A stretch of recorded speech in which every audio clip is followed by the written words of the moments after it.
जननी जन्म सौख्यानां वर्धनी कुल संपदां पदवी पूर्व पुण्यानां लिख्यते जन्म पत्रिका गजाननं भूतगणादिसेवितं कपित्त जम्बो फलसार पक्षितम् उमासुतं सोह विनाश कारणं नमामि विघ्नेश्वर पादपङ्कजम् आदित्याय च सोमाय मंगलाय बुधाय च गुरु शुक्र शनिभ्यश्च राघवे केतवे नमः. உலகெங்கும் வாழக்கூடிய நெக்ஸ்ட் ஜென் நேயர்கள் அனைவருக்கும் வணக்கம். நான் மக்கள் ஜோதிடர் டாக்டர் ராஜ்குமார் சிவாச்சாரியார் பேசுகிறேன். எல்லாரும் எப்படி இருக்கீங்க? நலமா இருப்பீங்கன்னு நம்புறேன். இந்த வார ராசி பலன் நம்ம பார்க்க போறோம். மேஷ ராசியிலிருந்து மீன ராசி பரியந்தம் எப்படி இருக்கு. குருஜி எல்லாருமே கேட்கலாம், குருஜி இந்த மாதிரி வார ராசி பலன் நம்ம சொல்றோமே, இந்த வார ராசி பலன் அப்படின்னு சொல்லும் பொழுது நம்ம எதுக்காக இதை நம்ம தெரிஞ்சுக்கிறோம் அப்படிங்கிற ஒரு விஷயம் இருக்கு. அதாவது ஒரு மாதம் எல்லாம் 6 மாதம் எல்லாம் ஒரு வருஷம் எல்லாம் நம்ம சேர்த்து வைத்த சில நல்ல பேர் நல்ல விஷயங்கள் எல்லாம் சில நேரங்களில் நமக்கு நேரம் சரியில்லைன்னு அந்த வாரம் நமக்கு ஏதாவது ஒரு விஷயத்த நம்மளை கெடுத்து விட்டுரும், ஒரு கெட்ட பேர் நமக்கு உண்டு பண்ணிடும். அதனாலதான் இந்த வார ராசி பலன் அப்படிங்கறத நம்ம பார்க்கிறோம். வார ராசி பலன்னா எப்படி பார்க்கிறோம்? இந்த வாரம் நமக்கு எது நல்லது, எது கெட்டது, எது நம்ம செய்யணும், எது நம்ம செய்யக்கூடாது, நமக்கு எப்படி இருக்கணும், நம்ம வாழ்க்கை எப்படி இருக்கணும், குடும்பத்துல எப்படி இருக்கணும், என்னென்ன விஷயங்கள் நம்ம செய்யணும் செய்யக்கூடாதுங்கிறத முக்கியமாக தெரிந்து கொள்ள வேண்டும். இதை எப்படி சொல்றோம்? இந்த 12 ராசியை வைத்து இப்ப இருக்கக்கூடிய கோச்சார நிலையில இருக்கக்கூடிய கிரக நிலைகளை வைத்து ஆராய்ந்து சில பேருக்கு இது 100% அப்படியே பழிக்கும். சாமி சொன்னது கரெக்டா இருக்கு, சாமி சொல்றது சில விஷயங்கள் சரியா இருக்கு, இதை நம்ம இனிமேல் இப்படி இதை மாத்திக்கணும் அப்படிங்கிறது சில பேருக்கு தெரிஞ்சிடும். ஸோ அதுக்காக தான் இதை பார்க்கிறது. குடும்பத்துல நமக்கு வேலை உயருமா, பண வசதி வருமா, வேலை உயருமா, குடும்பத்துல நன்னா இருக்குமா, மனக்கசப்புகள் நீங்குமா, பேசாதவர்கள் பேசுவார்களா, எப்படி இருக்கும், வியாபாரத்துல லாபம் இருக்குமா, யாரையும் நம்ம கூட்டு சேர்த்துக்கலாமா, என்ன செய்யலாம் அப்படிங்கிறதெல்லாம் நீங்க தெரிஞ்சுக்கலாம். அது மட்டும் இல்லாது ஒரு வாரத்தில் எடுக்கும் ஒரு தவறான முடிவு பல மாதங்களை உங்களுக்கு நிறைய பிரச்சனைகளை உண்டு செய்யும். அதனால நம்ம என்ன செய்யணும், எப்படி பண்ணணும், யாரை நம்பணும், யாரை நம்பக்கூடாது, என்ன செய்யணும் அப்படிங்கிறதுக்கு தான் இந்த வார ராசி பலன். வாங்க வீடியோக்குள்ள போலாம். கடைசி வரைக்கும் வீடியோ ஸ்கிப் பண்ணாம பாருங்க. மேஷ ராசியிலிருந்து மீன ராசி வரையில இந்த வார ராசி பலன் எப்படி இருக்கு அப்படிங்கறத நம்ம தெரிஞ்சுக்கலாம். வாங்க வீடியோக்குள்ள போலாம். ரிஷப ராசி நேயர்களே, ரிஷப ராசிக்கு இந்த வார ராசி பலன் எப்படி இருக்கு? இந்த வாரம் பாத்தீங்கன்னா ரிஷப ராசி அப்படின்னு சொல்லும்போது சில விஷயங்கள் எல்லாம் அவசரம் காட்டாமல் செஞ்சீங்க அப்படின்னு சொன்னா நல்லா இருக்கும். கோபம் காட்டாம, அவசரம் காட்டாம, யாரையும் எடுத்தெறிஞ்சு பேசாம, கொஞ்சம் சொல் பேச்சு கேட்டு அம்மா அப்பாவை அழ வைக்காம சில விஷயங்கள்லாம் பண்ணினீங்க அப்படின்னு சொன்னா நல்லது. அப்பா கூட ஏதாவது சொல்றாரு அப்படின்னு சொன்னா நீ சொல்றத சொல்லு, நான் செய்யறத செய்யறேன்னு சொன்னா அவங்க விடுற கண்ணீர் உன்னை ரொம்ப பாதிக்கும். ஞாபகம் வச்சுக்கோ. 1.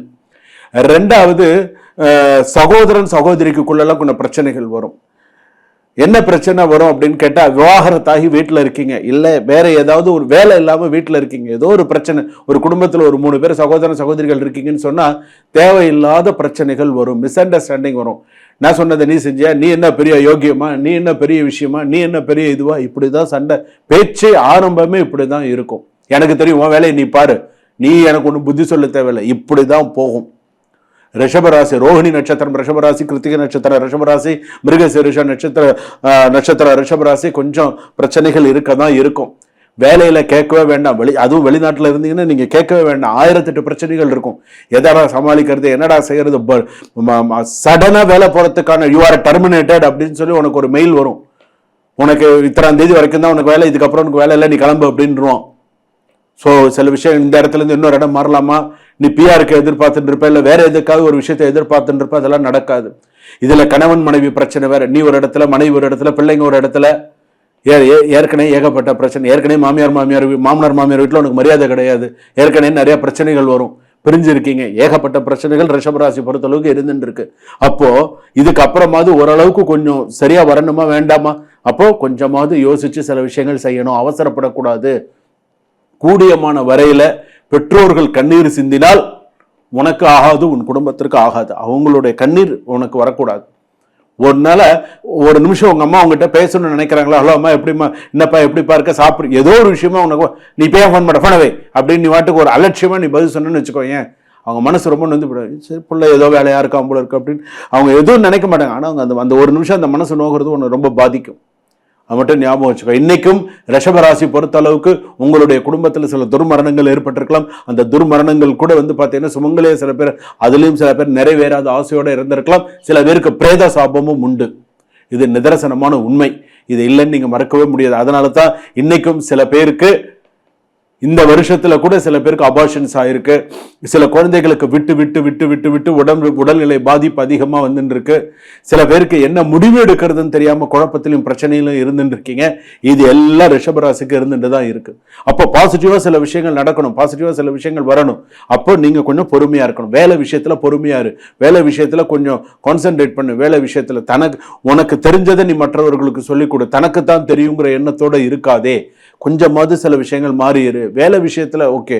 அதே போல பெண்களாக இருந்தாலும் வண்டி வாகனங்களை கொஞ்சம் கவனமா போங்க, கவனமா வாங்க. வேலை விஷயத்துல எச்சரிக்கையா இருங்க. யாரையும் ஓவர்டேக் பண்ணணும்னு நினைக்காதீங்க. ஹெட்வீட்டா இருக்காதீங்க. ரொம்ப திமிராலாம் இருக்காதீங்க. நார்மலா இருங்க. நார்மலா இருந்து திமிராலாம் இருந்து ஒன்றும் வாழ்க்கையில நீ சாதிக்க போறதில்ல. நீ நல்லாவே நீ நார்மலா இரு, வாழ்க்கையில அமோகமா வருவேன். அதே போல குடும்ப விஷயத்துல நல்லா சக்சஸ் பண்ணு. சின்ன சின்ன மிஸ் அண்டர்ஸ்டாண்டிங் இருந்தாலும் சரியா வந்துடும். கணவன் மனைவிக்குள்ள நல்லா இருக்கும். விவாகரத்தெல்லாம் ஓரளவுக்கு கொஞ்சம் கைகூடி வரதுக்கான வாய்ப்புகள் இருக்கு. 2ஆம் திருமணம்லாம் ஓரளவுக்கு பேசணும். ஆவணி மாசத்துலாம் கல்யாணம் நடக்கும். ஓரளவுக்கு சில விஷயங்கள் நல்லபடியா நடக்கும். ஆனா இந்த வாரத்துல சில தேவையில்லாத கோர்ட்டு கேஸ் பிரச்சனைகள்லாம் வரும். அதுலயும் நீ கொஞ்சம் கவனமா இரு. தேவையில்லாத சில பிரச்சனைகள் வரும். அதுலயும் நீ கொஞ்சம் என்ன செய்யணும், எப்படி பண்ணணும், நீயா போய் மூக்க நுழைச்சிக்காத. நீயா போய் ஒரு விஷயத்துல மாட்டிக்காத. வருதா அது என்ன செய்யணுங்கிறத பார்த்து இது பண்ணு. முடிஞ்ச அளவுக்கு மகாலட்சுமி கோயிலுக்கு போயிட்டோம், மகாலட்சுமிக்கு தீபம் போடு. இல்லையா வீட்டிலேயே கூட மகாலட்சுமிக்கு நெய் தீபம் ஏற்றி வழிபாடு பண்ணி வீடு ஃபுல்லா கோமயம் தெளிச்சு நிறைய வீட்டை கொஞ்சம் மங்களகரமா வச்சுக்கோ. சண்டை இல்லாத வீடு மன அமைதியை தரும். அந்த மாதிரி இது பண்ணு. எந்திருக்கும் போதே சண்டையோட இருந்துன்னு நைட்டு தூங்குற வரைக்கும் இந்த வீடு சண்டையோட தான் இருக்கும். ஸோ அதுக்கெல்லாம் வழி கொடுக்காமல் நித்தியம் நல்ல மகாலட்சுமி கடாட்சத்தோட அமோகமா இருக்கணும். சுபம். வாழ்க வளமுடன்.